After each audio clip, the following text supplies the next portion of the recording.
Supreme తర్వాత ఒక half an hour ఆయన రూమ్లో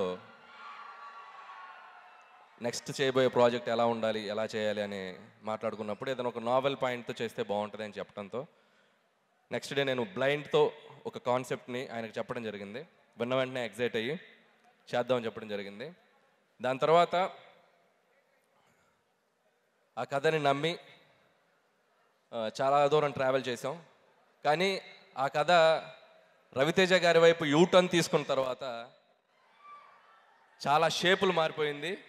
కథలో చాలా కొత్త ఎలిమెంట్స్ యాడ్ అయినాయి. ఆయన ఎనర్జీ లెవెల్స్కి తగ్గట్టు క్యారెక్టరేషన్ మారిపోయింది.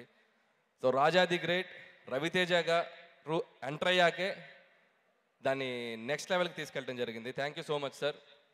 మీ ఎనర్జీ లెవెల్స్ నా మైండ్లో లేకపోయినా, నా బాడీ లాంగ్వేజ్లోకి రాకపోతే ఈ కథ ఇలా రాసుండేవని కాదు. సో ఈ సినిమా నేను ఒక 15 డేస్గా డే అండ్ నైట్ షూట్ చేస్తూ డైలీ ఎడిటింగ్ చూసుకుంటూ, రష్ చూసుకుంటూ, పోస్ట్ ప్రొడక్షన్లోనే టైం స్పెండ్ చేస్తూ ఉన్నాం.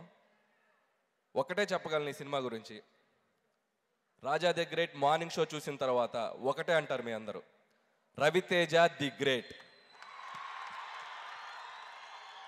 నేను మళ్ళీ చెప్తున్నాను, మళ్ళీ కాన్ఫిడెంట్గా చెప్తున్నాను, రాజా ది గ్రేట్ సినిమా చూసిన తర్వాత అందరూ అనే ఒకటే మాట, రవితేజ ది గ్రేట్.